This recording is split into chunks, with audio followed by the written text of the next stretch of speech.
Well, here's the car. We successfully made it to the Carcraft Summer Nationals in Bowling Green and back, which is like a 4 or 5 hour drive for us. Car did great. Only time it did anything weird was we were about to leave Bowling Green on Sunday, and the transmission hung up in second gear and wouldn't do anything but second gear. And so I figured it was something electrical, so I checked, and the power wire, which about the only wire in the system on this car running the motor transmission that I used that was a factory wire, some reason this factory wire lost power down in the transmission, so I ended up just cutting it off and running a new wire from my aftermarket fuse box to the transmission, and that fixed that problem. That was the only thing we really ran into. We got on the back roads, we got about 16 to 18 miles a gallon with it, and then out on the interstate we got between 24 to 27 at best. 27 was really babying it on the interstate, going like 70, you know, really babying it. I put some new tires on the back for the trip, the 205 70-15s. I had 205 75s on it before, and one of them blew out on me, and so we drove it. We went to drive it over to Rickman, Tennessee, close to Cookeville, to my grandparents' farm. That was one of the last videos I made of it, and we made it to about like Harriman, Kingston area, and this tire, which was a used tire at the time, slipped a belt. We went over to this hippie that does tires over there. He got me a tire on there, really nice guy. Put that on there, and then we went to pull back on the interstate. The car died, and this was the second time the car had done this to me. It died and would not start back. If it did start back, it would start up and die, start up and die. So I was like, man, what is this? So I checked all my data logs, looked at all the sensor readings, everything looked fine. So I was like, man, what's up? Well, I ended up having to leave the car there and have it towed back home. Got in it that evening at the wrecker service, cranked right up and drove fine. So I was like, man, what is up? So it had done this the day it blew a head gasket. On the way home, it broke down on me. So I was like, well, what in the world's wrong with this thing? And it did it again on the side of the interstate, so that was the second time. But looking at the data logs, everything looked fine, so I thought the microsquirt computer's got to be going bad or something. Well, it wasn't. Then a third time, I was on my way home from work. I actually got on it hard. This is like 2 weeks before we went to Bowling Green. I got on it really hard, and the thing, I was in at full speed, you know, full boost, in second gear with the converter locked up, and it just, like I shut the key off. Well, I couldn't figure out what was wrong with it. Well, I ended up looking at my data logs some more, and the car stayed down for a week and a half. I mean, every other time it's shut off, and like by that evening it's back working again. Well, this time it stayed down for like a week and a half. I reflashed the firmware thinking it was a firmware issue. I just kept messing with stuff and could not figure out what was wrong with it. Well, ended up looking at my data logs, and the map sensor was reading vacuum, so I thought, well, it's doing good. I started noticing that the map sensor, it's one of those 3-bar map sensors that comes, you know, you can buy them everywhere. And that map sensor was, instead of showing like a nice flowing, smooth transition, it was reading like straight line vacuum, like 8 inches of vacuum. Well, I started noticing, even when the motor wasn't running, it was showing 8 inches of vacuum. When I was full throttle or no throttle, it was reading 8 inches of vacuum. So I put some air pressure to this hose with my air compressor here and watched it on the laptop, and nothing's changing. So if anybody needs a 3-bar map sensor and you're stuck somewhere, the only thing this came on, from what I've read and understood, is a 1989 Trans Am 3.8 turbocharged. It had the Grand National motor in the Trans Am. Well, the regular Grand Nationals had, I guess, less than 15 pounds of boost from the factory. Well, this Turbo Trans Am, they have 16.5 pounds of boost, so they had a 3-bar map sensor. So I ordered one of those from Napa. Of course, nobody had it in stock. Got that, put on it, bam, fixed the car. I drove it for 2 days to work and put all the air conditioning stuff on it, got the air working, and then that I guess it was that Thursday night, we headed off to Bowling Green. And it made it fine. Air works now. I got all my hoses. I cut them all. Took them to Napa here in Athens. The guys at Napa were super nice. They crimped everything for me for free. I bought some of the fittings from them though that I didn't have. But stock evaporator. This is the low side. Low side coming out. I got a fitting there. It goes down, and I had to weld the lines. There's like a manifold block that bolts to the compressor. It doesn't have like screw-on fittings. And it had these like dedicated hoses from the factory. So I cut the metal lines off and made these aftermarket lines and aluminum welded them together there. And you can't see it, but the low side, the bigger one I did also, it's under this heat shield. So low side comes out of the evaporator into the low side of the compressor. Comes back out of the compressor. Now that's a high side on this side. The high side goes through into the condenser, which is a universal 16 by 18 condenser with a Honda Civic fan. I cut the shroud down a little bit and wired it in. Goes through the condenser, back out. This is high side. It goes through the dryer, which has the low high pressure switch on it. And actually this compressor has a factory pressure switch in the back of it. Some did, some didn't. I bought a new compressor because the other one, the clutch wasn't working right. And so it goes through 2 switches just to make sure, and one of the switches goes out. Comes through the dryer, which takes the liquid, water out of the system. The high side comes through here, and I bought this universal expansion valve, which it gets a signal, a temperature signal from the low side coming out of the evaporator. This is where it goes from high pressure to a low pressure. Goes in there, so it's hot over here, it's cold when it drops to low pressure. Goes through the evaporator. Everything's working really nice with that. It's got really nice cold air. This thing just got 1 bolt to the turbo, and then it's zip tied down at the bottom. That's all that holds it in. So the air's working now.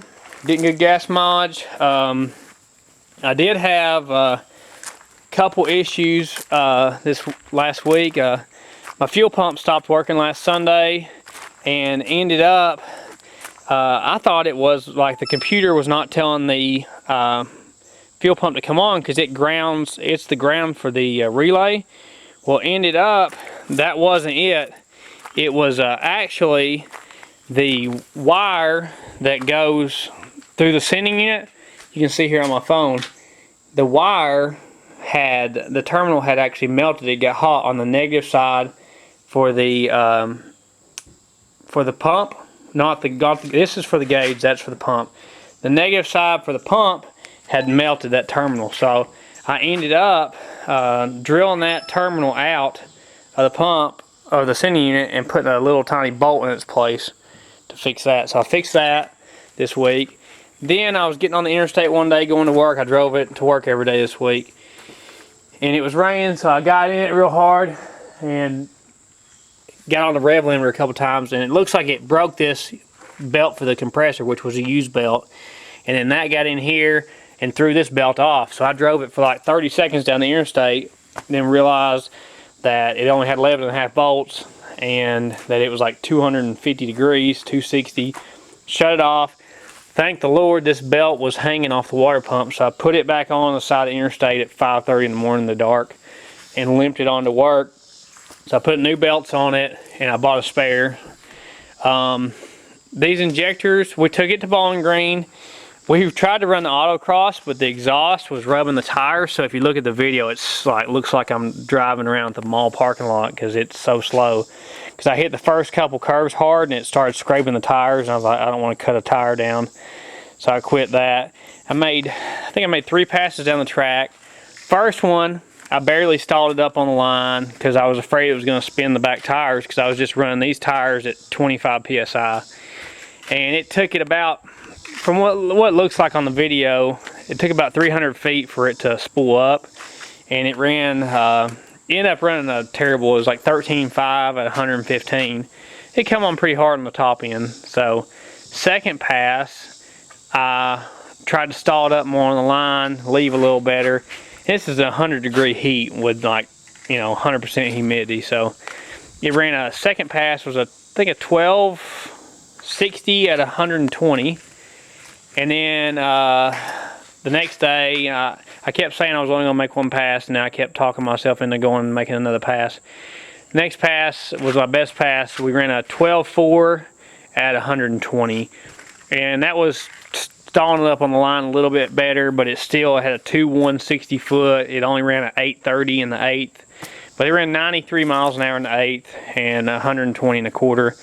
But now since I got it home, I hooked up a button for the button that was for my two-step only is now hooked up to one of the shift solenoids, where when I push it, it's already got power all the time down there. I push it and it grounds that shift solenoid, so it sends power and ground to it, and when that shift solenoid comes on, it electronically locks the car in third gear. So I push that button, and that allows it to stall a little higher than what it normally does in first. Not a ton, but it overpowers the converter easier. So what I figured out, I was still having trouble even with that to get it stall up high. So once I got back, I started messing with it. I started reading what other guys are doing. A lot of guys say you run like 36, 38 degrees of timing and like 13-to-1 air fuel. So lean, a lot of timing, and that overpowers the converter. Once you get it overpowered, then you engage your launch control, your two-step, knock down to like -15, -20 degrees of timing, and fat air fuel ratio like 10-to-1 or something. Well, so it was only having like 17 degrees of timing on the foot brake. So I bumped the timing up to where it has 40 degrees of timing on the foot brake, and that really helped it overpower the converter. So now I push that button, it locks it in third, it overpowers the converter, and it gets it up to about 3,800 RPM. I let off the button and it automatically goes back to first. This is the sloppy mechanics trans brake, he calls it, sloppy brake. And so with that, I can build about 6 or 7 pounds of boost. It takes me about 6 or 7 seconds. So it takes a while because this car is kind of over turboed. It's really laggy. So it takes about 6 or 7 seconds so I can get 6 or 7 pounds of boost. And so you can see one of my videos I just posted recently. It rolls out about 10 feet and then starts spinning. So right now I got my buddy Tommy Lee getting me some. These are wheel Venteeks 15x5s and 15x7s, just standard. He's getting me some 15x8s for the back that have 5 and 7/8 inch back space, and it's the most they can make. So because the rear end's so wide, so they won't stick out anymore. They'll actually be in farther, but they'll be 8s instead of 7s. I'm gonna get me some 26x8.5 inch slicks for it. And I'm really wanting to put nitrous on it and spray this thing out of the hole, but I don't know that I'll do that right away. I'll probably try it without it first to see how good it does. But see if I can get this thing to 60 foot, like 150, 160, 60 foot. I mean, it should run really good right with where the Maverick was, I think. My data logs now, I got those springs in I was talking about. So I bought this 14-pound spring, and it came with 2 springs. So I took the factory spring and the 2 springs I bought and put all 3 of them in there, because one's tiny, one's middle, and one's large. Put all 3 springs in there, and that put it at about 14.5 pounds of boost. Once you lock the converter in second gear and it's really under load, it'll peak out about 15.5, 16. That's exactly where I want it, because that's about the limit of what I want to do on pump gas. Another thing I did, the car won't really do a burnout unless you stall it forever and then let off the button. So I bought a brake shutoff valve. So like this, it's putting all the pressure to the rear so I can stall it up high. If I do it like that, it has no rear brakes. So if I want to do some donuts or burnouts, I can shut the back brakes off. Trying to think of anything else. I don't know what I haven't talked about before, but so it made a Bowling Green. It ran a decent time. I mean, on these junky tires, it ran a 12.4 at 120. I was happy with that. Fixed the fuel pump issue, fixed the belt issue. I cut a trailer hitch up and bolted it to it, and then it was still, the bumper's not stout enough, so I put a brace right here going up and welded it to the rear cross member so I can put a bike rack on it. I can haul my mini bike on the back of it or anything. I'm about to wire my trailer lights up here in a minute, so I can pull my little enclosed trailer if I want to the track. But I'm expecting leaving harder on slicks. It ought to run, I'm hoping it'll run low 7s at over 100 in the 8th. That would be the plan, because we just run 1/8 mile around here mainly. I would love to eventually get in the 6s. I don't know. It weighs 3585, which now with that trailer hitch on it and stuff, it probably weighs right at 3600 with me in it. So that's what the car weighs.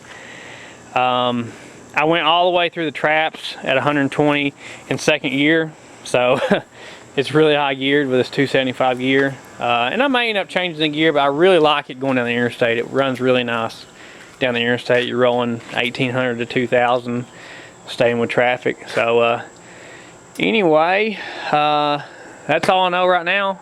If you have any other questions, things you want me to show you or talk about, we're at about 70% injector duty cycle on 15.5 pounds of boost or so, about 15 pounds of boost. So those are stock injectors, decapped. So still got some injector left if I want to turn the boost up. I'd love to see it, you know, put a 50 to 100 shot on it and spray this thing out the hole on slicks, and really, I'd love to see it leave hard and like really twist it up, because the front ends with all the suspension's terrible on this thing. So it'd be really neat to see it try to leave hard with awful suspension.